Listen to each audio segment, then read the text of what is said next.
Bienvenue à tous dans cette nouvelle vidéo. Je suis très content de vous retrouver parce que ça fait très longtemps que j'ai pu poster ici sur YouTube et je reviens en plus de ça avec un sujet très intéressant. C'est un concept que je creuse depuis maintenant 2 ans. C'est la création de micro-SaaS. Et dans cette vidéo, je vais vous partager en détail qu'est-ce qu'un micro-SaaS, comment ça fonctionne. Je vous partagerai aussi un exemple concret d'un micro-SaaS que j'ai créé en 60 minutes avec GPT-5 et évidemment, je vous partagerai comme d'habitude toute la checklist et toute la méthode que j'ai employée pour créer cet outil. Vous aurez aussi accès aux outils et aux templates que j'ai utilisés. Dans quelques minutes, je vais vous partager plus en détail qu'est-ce qu'un micro-SaaS, mais avant ça, je vais vous montrer du coup qu'est-ce qu'on va créer dans le cadre de cette vidéo. J'ai créé du coup Créa, qui est un générateur de visuels LinkedIn pour des posts LinkedIn. Alors l'idée de cet outil, c'est surtout de vous montrer comment ça fonctionne, comment on peut créer rapidement un outil qu'on va pouvoir vendre, etc. Et aussi de vous montrer quelque chose qui fonctionne, de très fonctionnel et d'utile, même si on est sur un outil évidemment assez simple. Donc ici, je suis sur mon application, je suis connecté en tant que Pierre Evrard, en tant qu'utilisateur. Et au niveau des fonctionnalités, c'est relativement simple. On va pouvoir soit créer un visuel, soit je peux aller revoir mes anciens visuels que j'ai déjà générés. On a un petit cadre ici qui m'explique comment ça fonctionne. Voilà, c'est très très simple. On va mettre le contenu de notre post, le sujet, le contenu. J'ai déjà pré-rempli comme ça, on gagne du temps. On va pouvoir sélectionner un template de visuel qu'on va vouloir utiliser. Et donc là, évidemment, on pourrait ajouter autant de visuels, autant de templates qu'on souhaite. On pourrait même créer des catégories, etc. Je vais sélectionner par exemple celui-ci et je vais faire générer le visuel. Vous allez voir que du coup, hop, j'ai une petite fenêtre en plus qui se rajoute. Tac. Voilà. Et du coup, on voit qu'on a notre petit message avec notre visuel qui est en train de se générer. Et dans 10 secondes, on aura du coup le visuel. Le visuel va évidemment être basé sur le sujet et le contenu qu'on a partagé. Et l'IA va définir un petit texte à mettre sur notre image. Alors, c'est très simple. J'ai créé un truc relativement simple. L'idée, c'est vraiment de vous montrer comment ça fonctionne et un exemple concret d'un outil que vous pourrez créer. Voilà, ChatGPT a tué les formations, vive les micro-SaaS. Je peux voir le visuel en grand dans une nouvelle fenêtre. Je peux également le télécharger dans mes fichiers et je peux retrouver du coup tous mes visuels que j'ai générés précédemment juste ici. Voilà. Et là, je peux retrouver tous mes visuels que j'ai déjà pu générer, aller les revoir, les télécharger, etc. Donc voilà, très simple, outil relativement simple. Et on va voir évidemment comment on le crée, comment j'ai fait pour créer cet outil de A à Z. Vous voyez, c'est propre, c'est beau, c'est clean, ça marche bien.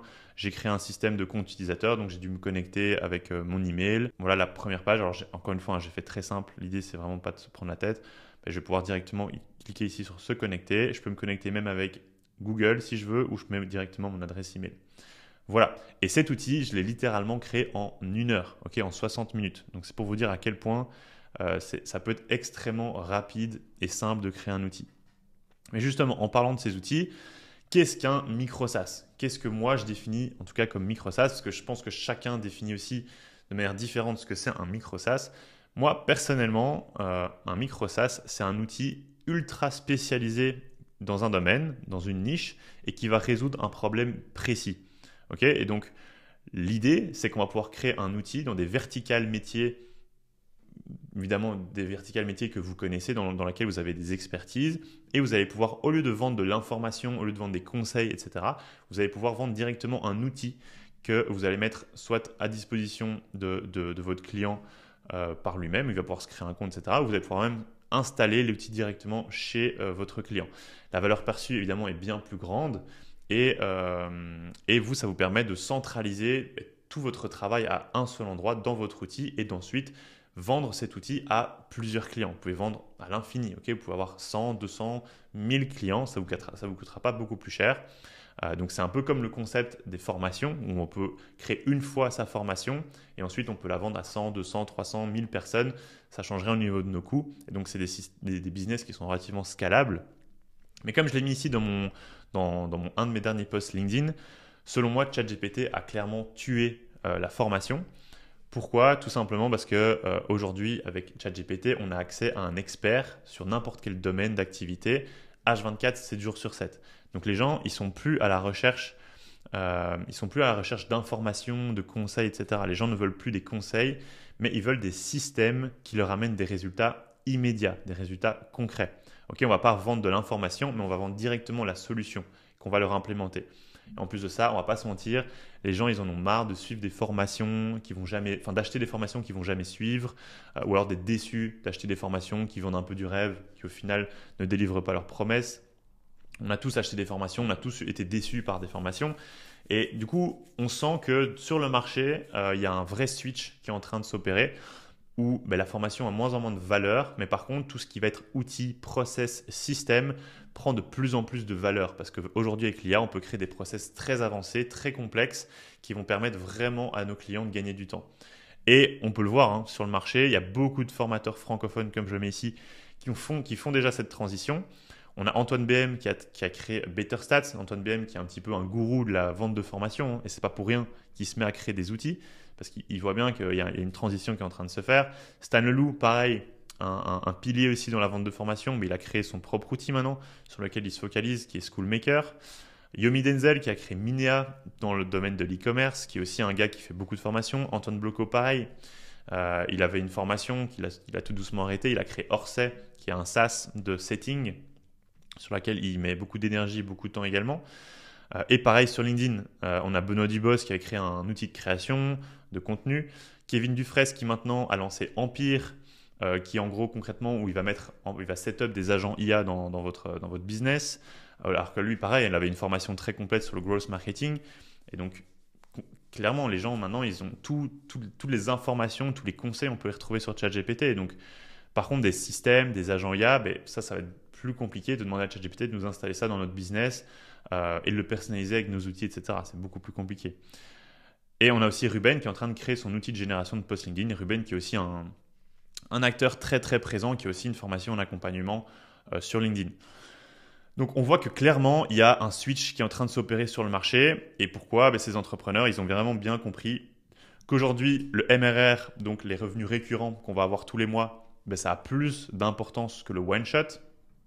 Et ça, on s'en rend compte, pas toujours au début, mais on s'en rend compte plutôt sur le long terme, quand on voit qu'avoir des revenus en dents de scie en tant qu'entrepreneur, c'est vraiment pas agréable, alors que quand on commence à toucher avec des abonnements, on commence à toucher aux revenus récurrents, on se rend compte à quel point c'est plaisant et à quel point c'est rassurant aussi pour notre business d'avoir des revenus qui tombent tous les mois. On se rend compte aussi évidemment que les systèmes aujourd'hui ont plus de valeur que les conseils, c'est ce que je vous disais, hein. La valeur perçue d'un outil aussi est bien plus grande que la valeur perçue d'une formation. Aujourd'hui, les formations, malheureusement, ça a été un peu trop galvaudé, ça a même été un peu mal marketé par certains. Alors que les outils, on sait qu'en achetant l'outil, on va directement avoir des résultats. Okay, on va directement soit avoir des contenus vraiment performants, on va pouvoir être plus productif, on va pouvoir avoir des analyses très détaillées par rapport à notre sujet, voilà, peu importe. Mais la valeur perçue d'un outil est bien plus grande qu'une formation. Donc, on va pouvoir la monétiser plus cher aussi. Et la scalabilité est aussi plus importante qu'une formation. Une formation, le problème, c'est que s'il y a des sujets qui changent, surtout si on est dans le domaine de l'IA, etc., dans la technologie, il va falloir remettre à jour vos formations, c'est tourner des vidéos. Il y a tout un problème de scalabilité au niveau de la formation. Et puis, comme je vous disais, ça se vend de moins en moins bien. Donc, il faut très souvent se renouveler, alors que la scalabilité d'un outil est très facile. Parce qu'au final, vous créez une fois votre outil et quand vous mettez à jour votre outil, ça se met à jour pour tous vos clients. Et les mises à jour sont relativement faciles à faire. Vous pouvez même engager quelqu'un qui va s'occuper de faire toutes les mises à jour à votre place. Donc voilà, scalabilité d'un outil. En tout cas, moi personnellement, de ce que j'ai expérimenté, c'est bien plus simple que de la formation. Moi, il faut savoir que ça fait 2 ans que je crée des micro-SaaS. Aujourd'hui, je vends quasi que des micro-SaaS. J'ai évidemment combiné ma formation que j'ai mis en lien avec mes différents outils. Donc moi, j'ai créé que des outils d'automatisation par rapport à LinkedIn. Et ces outils, aujourd'hui, ils m'ont permis d'exploser mes résultats, que ce soit en termes de chiffre d'affaires, en termes de clients satisfaits, voilà, sur tous les domaines. Donc voilà, alors on peut penser évidemment que développer une app, c'est relativement complexe. Ces personnes-là, dans certains cas, ils ont développé vraiment des pures apps en code.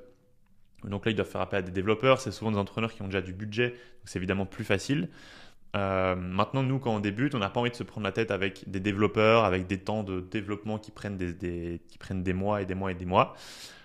Et donc, pour éviter tout ça, moi, de base, c'est pour ça que je suis parti sur la création de micro-SaaS. Et au final, vous allez voir, mais je me suis rendu compte que c'est même plus intéressant que créer un SaaS en pur code. En tout cas, moi personnellement, c'est un modèle que j'aime vraiment bien pour plusieurs raisons. Et donc l'idée, hein, c'est qu'on ne veut pas créer le prochain Lemlist, on ne veut pas créer le prochain Notion, on ne veut pas créer la prochaine licorne qui va lever des millions et des millions. Ce n'est pas l'objectif du micro SaaS. Ça peut le devenir si vous faites ensuite une transition vers ça, ce qui est très probable, hein, si vous avez un micro SaaS qui cartonne. Mais nous, l'idée, c'est d'avoir vraiment de créer la solution parfaite pour notre client actuel. Donc vous avez probablement déjà des clients aujourd'hui qui ont tous déjà des problèmes peut-être que vous résolvez déjà avec soit du consulting, du conseil, des prestations de services, etc. Mais l'idée, c'est remplacer tout ça par un outil que vous allez créer qui va résoudre leurs problèmes. Et donc, vous voulez vraiment créer cette solution parfaite pour ces clients. Mais vous n'avez pas besoin de toucher la terre entière, pas besoin d'avoir le monde entier comme client. L'idée, c'est vraiment d'avoir vos clients actuels euh, comme early adopters, comme premiers clients qui vont vraiment adopter votre solution.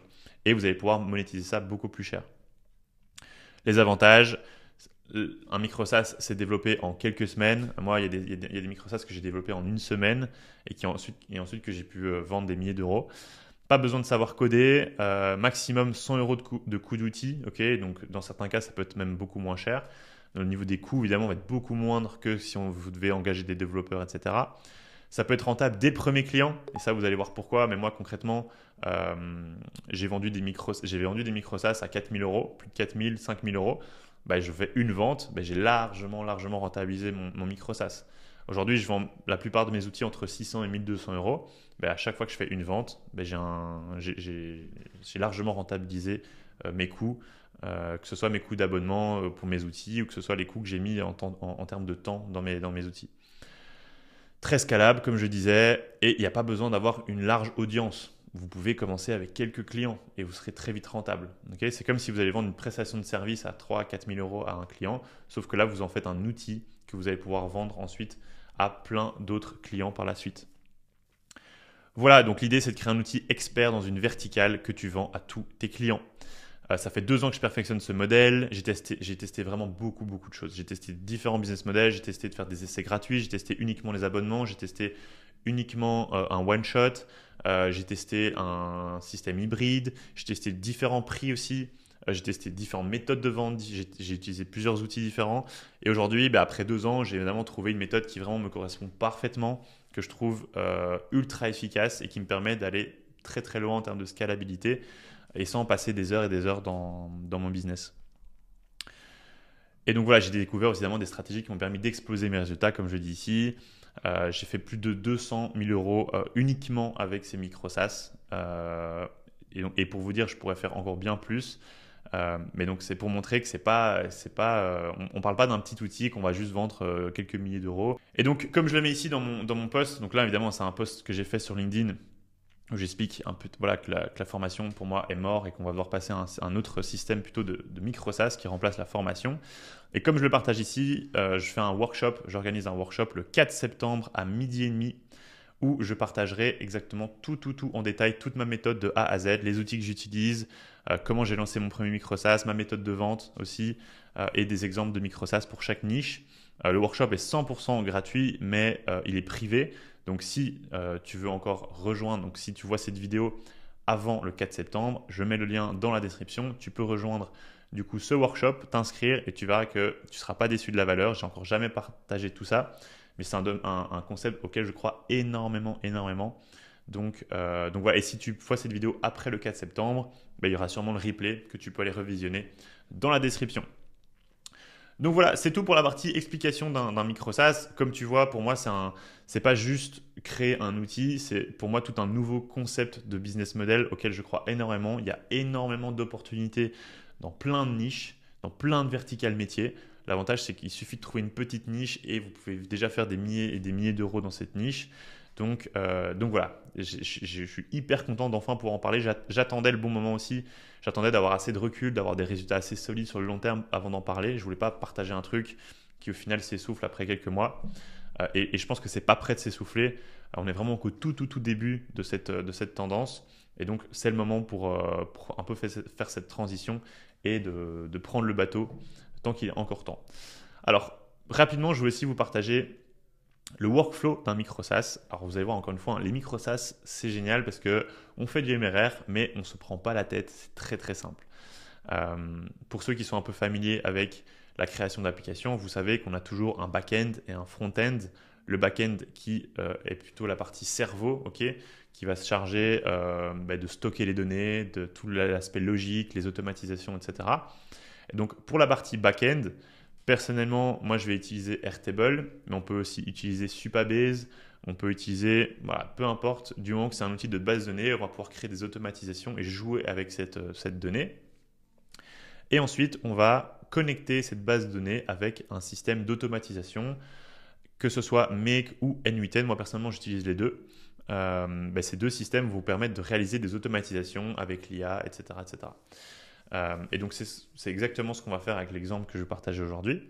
Et au niveau du front, donc toute cette partie-là, évidemment, vos utilisateurs ne le voient pas. Ça, c'est uniquement votre partie à vous. Mais cette partie-là devrait pouvoir suffire en tant que telle. Vous devrez pouvoir avoir un système qui fonctionne déjà parfaitement, uniquement avec ça. Le front-end, il vient juste faire joli, il vient juste ajouter une petite interface à l'utilisateur pour qu'il puisse chipoter avec votre système. Mais vous devez d'abord créer tout ça, et ensuite le front-end, c'est juste la partie un petit peu esthétique de votre application. Pour le front-end, pareil, vous avez plusieurs possibilités. Soit vous allez pouvoir utiliser Zeit, que je vous partagerai, que je montrerai aujourd'hui. Softer aussi, qui est très bien, qui peut très facilement se connecter avec Airtable. Ou alors, vous pouvez aussi créer votre propre front-end avec Bolt, où vous allez pouvoir encore un peu plus personnaliser votre application. Voilà, ici l'idée, c'est pas de se prendre la tête avec des choses trop compliquées, de faire du code, etc. On peut aussi, dans les workflows, s'amuser à utiliser nos propres serveurs et développer nos propres scripts pour aller encore plus loin. Moi, je l'ai fait dans certains de mes micro SaaS pour aller vraiment encore plus loin, mais je n'ai pas commencé par ça. J'ai commencé avec exactement cette structure. Donc voilà. Donc encore une fois, je vous mettrai le lien de cet événement dans la description. Vous voyez qu'on est déjà à plus de 220 participants, 220 inscrits. Franchement, inscrivez-vous, vous ne serez pas déçus. Je vais partager énormément de valeurs auxquelles je n'ai jamais partagé nulle part. Voilà, donc maintenant que toute cette introduction est terminée, c'était une partie très très importante parce que c'est la première fois que je parle de micro SaaS ici sur ma chaîne. Donc voilà. Alors rapidement, comment ça va se passer pour la création de Créa et de vos micro SaaS en général, comment moi je vous conseille de procéder. Je vous ai mis comme d'habitude une petite checklist et surtout je vous ai rajouté aussi un GPT que vous allez pouvoir utiliser, que j'ai appelé Micro SaaS Builder. Et vous allez pouvoir poser plein de questions. Il est évidemment alimenté par GPT-5 et vous allez pouvoir lui poser plein de questions sur vos différentes étapes à réaliser. Étape 1, alors moi ce que je vous conseille de commencer à faire, c'est de d'abord structurer, donc de formaliser la structure de votre application. Donc ça c'est relativement simple. Vous expliquez à ChatGPT, donc vous prenez votre micro SaaS Builder et vous allez lui expliquer ce que vous voulez créer. Alors j'aimerais créer une application qui va se charger de générer des visuels pour des posts LinkedIn. Et vous allez voir que vous allez simplement lui expliquer et en quelques lignes, il va pouvoir déjà un petit peu vous aider à structurer votre application ou en tout cas à définir les différents éléments que vous allez devoir réaliser. Donc là, on va attendre qu'il travaille. En attendant, on va devoir, dans la deuxième étape, définir la structure de sa base de données Airtable. Donc encore une fois, on va utiliser Airtable pour la partie base de données ici, on va utiliser Make pour les automatisations et on va utiliser Zeit pour la partie développement de l'application. Pour Airtable, voici la base de données, de comment je l'ai structurée. Vous aurez accès au template dans la fiche. On a ici une table pour pouvoir générer un visuel. On a ici les différents templates que j'ai stockés dans mon système et on a aussi le système d'utilisateur. Vous voyez que c'est très très simple. J'ai vraiment fait un truc relativement simple mais qui fonctionne très très bien. Donc on voit que maintenant ChatGPT il a terminé de travailler, donc il va m'aider à créer une V1, un MVP. Structuration de la base de données Airtable, voilà, il travaille déjà sur la structure de ma base de données. Il me donne la table post, voici les champs que je devrais créer. Ma table template, voici les différents champs que je devrais créer. Visuel, les différents champs, etc. Évidemment, vous allez pouvoir répondre à ces questions et peaufiner le truc. Moi, ce que je vous conseille au début avec la base de données Airtable, c'est de faire très simple. Inspirez-vous de ce que j'ai fait et rajoutez au fur et à mesure en fonction des fonctionnalités que vous allez vouloir rajouter. Ensuite, ce qu'on va devoir faire, c'est configurer la base de données Airtable. Ça, pareil, hein, je ne vais pas vous former maintenant sur tout Airtable, mais évidemment, il va falloir que votre Airtable de base fonctionne sans même travailler sur la partie front et la partie application. Et donc pour ça, moi, ce que j'ai fait dans mon cas, c'est qu'à chaque fois que je clique sur générer ici, que je clique sur générer, j'ai une automatisation ici qui se déclenche. Donc l'automatisation, j'ai simplement mis que lorsqu'une entrée correspond aux conditions suivantes, c'est-à-dire générer visuel, donc dans le tableau générer visuel, il faut que le statut est égal à générer. Et à ce moment-là, tu déclenches un script. Et ce script, il est très simple. C'est un bed script qui vient envoyer, on peut l'ouvrir, c'est un script très simple qui vient simplement envoyer à mon webhook make le record ID que je viens de déclencher. Ça, vous devez simplement mettre ici le record ID, enfin le nom de votre variable, et insérer ici la variable que vous voulez partager. Moi ici, j'ai mis record ID et j'ai partagé du coup l'Airtable record ID. Et c'est ce que le script envoie du coup à mon webhook make. Et c'est ce qui me permet de faire toute la suite de l'automatisation. Voilà. Donc relativement simple, hein. Encore une fois, je n'ai pas allé trop dans les détails dans la partie technique. L'idée, c'est surtout de vous montrer un petit peu comment il faut penser la structure, l'architecture. Et ensuite, il faudra que vous vous formiez sur Airtable, sur Make, etc. Je ne peux pas faire évidemment une formation sur tous les trucs. Mais comme ça, vous voyez un petit peu la logique des choses. Une fois que vous avez configuré votre base de données Airtable, donc elle fonctionne, elle tourne, etc., vous allez pouvoir générer un scénario make avec GPT-5. Donc ça, pareil, hein, il peut vous aider à générer votre base de données Airtable, la structure, mais il peut aussi vous aider à générer un scénario make. Donc là, maintenant, je vais lui demander, OK, maintenant, génère-moi un scénario make. Voilà. Et encore une fois, il va travailler de son côté pour générer un fichier JSON. Donc c'est un fichier que vous allez pouvoir directement importer ici dans Make. Vous allez faire 3 petits points, Import Blueprint. Vous faites choisir un fichier, vous importez votre fichier et il va vous permettre de déjà gagner du temps dans la création de votre scénario. Sinon, si vous connaissez un petit peu dans Make, vous créez vous-même votre scénario. Okay, vous faites ajouter un module et vous commencez votre création. Encore une fois, je vous mets ce scénario-ci dans la fiche pour que vous puissiez le récupérer et le tester. Au niveau du scénario make, comment ça fonctionne et comment je vous conseille de généralement fonctionner, c'est récupérer l'information avec le record ID qui a été déclenché via un webhook. Une fois que vous allez récupérer, alors ici je vais juste quitter parce que ça c'est le scénario qu'a généré mon chat GPT, juste prendre celui qui est déjà actif. Et donc ici on voit que j'ai un webhook qui va récupérer de la donnée. Donc, je vais d'ailleurs même faire un test en direct pour vous montrer qu'est-ce qui se passe. Parce qu'au final, cette structure, moi je vous conseille de l'utiliser pour la plupart des automatisations que vous allez faire, qu'elles soient complexes ou pas, hein. C'est souvent un peu la même méthode. On récupère le record ID via un webhook. Ensuite, via ce record ID, je vais pouvoir modifier des informations dans ma base de données Airtable pour mon utilisateur. Là, en l'occurrence, ici, je fais passer le statut à en cours. Donc ça, c'est très simple, hein. Voilà, j'utilise le record ID que j'ai récupéré ici et je vais juste faire passer le statut à en cours. Ensuite, ici, j'ai un module qui vient simplement avec un prompt, générer ma petite phrase à insérer sur le visuel. Et donc là, je viens juste mapper le sujet et le contenu que j'ai récupéré dans le module précédent de la demande du client, de l'utilisateur. Ici, j'ai juste un module JSON qui vient transformer le texte que m'a donné ChatGPT. Voilà, ici, je viens modifier ça en JSON pour que ce soit plus facile à utiliser dans mon call API suivant. Et ce call API, c'est un call API avec templated, justement. Donc ça, c'est cet outil-ci, ok. Vous pouvez aller voir la documentation API, hein, si vous avez, c'est exactement ce call-là que je fais, c'est create a render. Et via ce call API, hop, juste ici, je peux, donc vous devez mettre dans le headers votre clé API, toutes ces informations qu'on récupère à chaque fois, hein, dans ce module Airtable précédent, hein, qui reprend toutes les informations. Et je vais du coup spécifier le template que l'utilisateur a sélectionné, je vais spécifier la variable à modifier et je vais insérer du coup le texte que m'a généré ChatGPT. Et c'est ce qui me permet de générer des visuels personnalisés pour chaque utilisateur. J'ai utilisé templated pour la partie template. On va pouvoir créer des templates de base. Donc vous voyez, pour l'instant, j'en ai créé que 2. Et dans ces différents templates, je peux définir des variables. Donc par exemple, ce champ-ci, c'est ma variable qui s'appelle texte. Ce champ-ci, c'est une variable qui s'appelle photo. Ce champ-ci, c'est une variable qui s'appelle name. Ce champ-ci, il s'appelle handle. Et tous ces éléments-là, toutes ces variables de mon texte, je vais pouvoir les modifier directement via mes automatisations.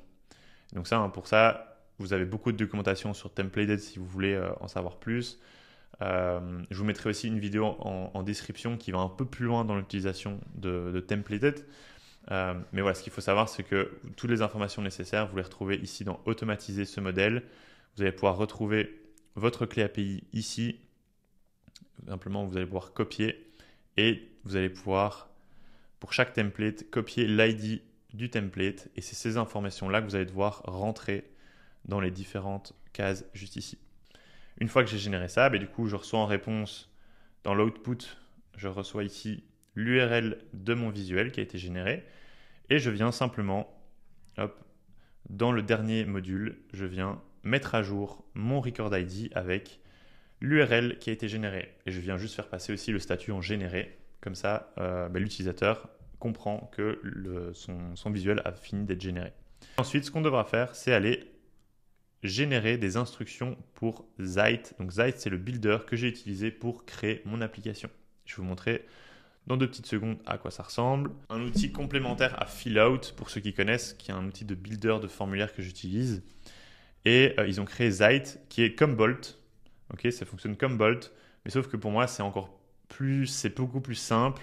C'est une première version, hein, donc c'est un peu encore en mode bêta, mais c'est très épuré, c'est très simple et c'est directement intégré avec Airtable. Donc ça vous permet de très rapidement créer des applications très vite fonctionnelles et connectées avec Airtable.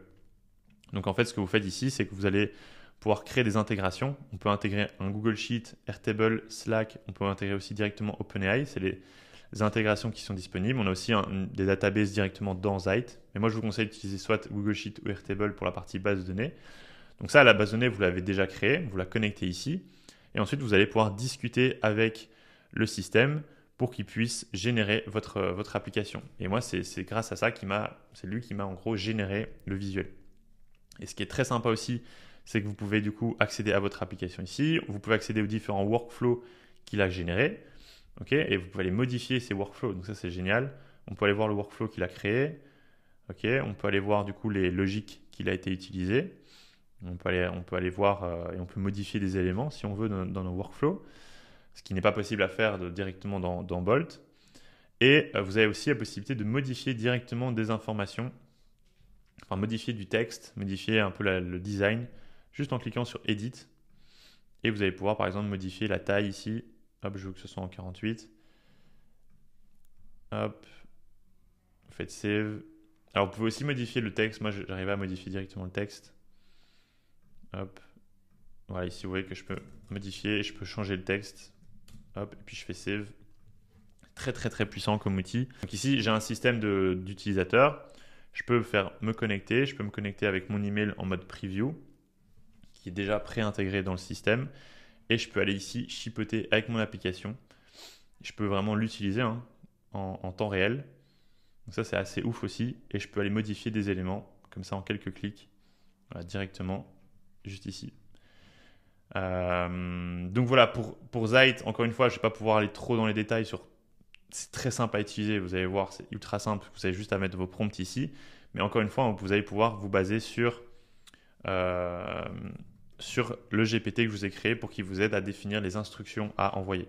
Et ensuite, vous allez devoir juste vous amuser un petit peu à chipoter avec Zeit, avec des prompts, etc. Un peu comme si vous avez déjà utilisé Bolt, c'est un peu pareil, vous discutez avec lui jusqu'à arriver à une version qui vous convienne. Ensuite, vous testez et vous pouvez directement publier votre application depuis Zeit. Donc quand vous faites publier, vous avez soit la possibilité de mettre un lien un petit peu sympa, mais qui va quand même comprendre le Zeit dedans, ou alors vous pouvez utiliser un domaine personnalisé. Et ça, évidemment, c'est une fonctionnalité payante. Mais ils ne sont pas très chers. Moi, je paye 19 € par mois pour l'instant, donc c'est vraiment pas cher. Et vous pouvez aussi intégrer ce que vous avez généré. Et donc ça, c'est très bien aussi. Si vous avez votre propre site ou quoi, vous pouvez intégrer directement ce que vous avez créer sur votre site. Donc ça, c'est assez ouf aussi. Donc voilà, ça c'est pour Zeit. Alors moi ici, hein, j'ai vraiment discuté avec ChatGPT, GPT-5, j'ai demandé qu'il m'aide à définir des instructions, etc. Puis ensuite j'ai pu créer un truc qui ressemble à ça. Et ensuite vous discutez avec Zeit qui va directement modifier vos éléments. Donc voilà, Zeit c'est uniquement la partie front. Donc honnêtement, c'est pas la partie la plus importante, c'est juste ce que vont voir vos utilisateurs. Ce qui est le plus important, c'est la partie back-end. Donc la partie base de données et workflow avec Make ou N8N. C'est là-dessus surtout que vous allez devoir faire le plus gros du travail. Et donc ce qui se passe à chaque fois que je vais ici réaliser une action en tant qu'utilisateur, je sélectionne du coup un template. J'ai mis quelque chose au pif, hein, on s'en fout. Vous allez voir que le système va aller ajouter cet élément dans Airtable. Donc si je clique sur générer le visuel, on va aller voir dans la base de données, hop, vous voyez que là, il vient de créer ce record là, il m'a bien sélectionné le template 1 et vous voyez que là c'est dans Airtable que les actions se font. C'est dans Airtable que tout va se réaliser et ensuite une fois que c'est fait, voilà, vous voyez que l'image est déjà générée, mais Zeit il attend un peu plus histoire d'être sûr que le visuel est bien créé et une fois que c'est terminé, il va juste aller récupérer de nouveau le visuel dans Airtable et l'afficher à l'utilisateur. Et donc tous ces éléments-là, c'est toute la partie workflow où en gros il va aller créer un nouveau visuel, il va aller updater le statut, il va aller récupérer le statut du visuel, il va aller récupérer les visuels de l'utilisateur et là il vient récupérer les templates qu'il faut afficher à l'utilisateur pour les différents choix possibles. Voilà, et tout ça, il le fait lui-même. Hein. Tout ça, l'application génère tout ça lui-même, il génère tout le design aussi lui-même, et à vous ensuite de peaufiner en fonction de vos besoins. Donc voilà, je vais pas faire beaucoup plus long, parce que l'idée c'est vraiment de vous montrer surtout la logique qu'il y a derrière, la logique de création d'un micro SaaS. On veut créer un outil très simple, ultra spécialisé dans un domaine, et on veut le fournir à des clients pour leur permettre de gagner du temps, gagner en argent aussi potentiellement si vous leur permettez de générer des prospects potentiellement comme moi je fais avec mes différents outils. Donc il n'y a pas de limite en termes de fonctionnalité, il n'y a pas de limite en termes aussi de niche que vous allez pouvoir attaquer. L'avantage c'est que vous pouvez aller très vite dans le développement, vous pouvez maintenir ce système à flot très facilement et mettre à jour pour tous vos clients en même temps à un seul outil. Moi, ça fait 2 ans que je fais ça, et j'adore développer des outils et du coup, je les commercialise auprès de mes clients. J'ai aujourd'hui plus de 150 clients qui utilisent mes outils encore à l'heure actuelle, donc qui sont actifs, 150 clients actifs qui utilisent le système tous les jours. Moi, j'ai utilisé aussi Airtable à 100% pour créer mes outils et leur fournir. Évidemment, c'est des outils beaucoup plus complexes que ce que je viens de vous montrer. Là, c'était juste un exemple pour vous montrer ce qu'on peut créer, à quel point ça peut être aussi très rapide et on peut quand même arriver à quelque chose de très joli. Donc voilà, encore une fois, tout ce que j'ai expérimenté ces 2 dernières années, je vous partagerai pendant ce workshop le 4 septembre. Je partagerai vraiment toute ma méthode, tout ce que j'ai pu apprendre au fur et à mesure du temps dans la création de MicroSaaS. Donc si ça t'intéresse, n'hésite pas à rejoindre ce workshop et je te mets toutes les informations en description. Et si jamais on est passé le 4 septembre, tu auras sûrement accès au replay, pareil, dans la description. Voilà, c'est tout pour cette vidéo. J'aurai sûrement plein d'autres vidéos qui vont arriver très prochainement sur la création de MicroSaaS. On va aller plus en détail dans la partie aussi technique. Là, c'était une petite introduction pour aborder le sujet. J'espère que ça t'a plu, j'espère que ça t'emballe autant que moi. Et on se retrouve du coup jeudi potentiellement pendant ce workshop ou alors ailleurs sur YouTube ou LinkedIn. À très vite. Ciao, ciao.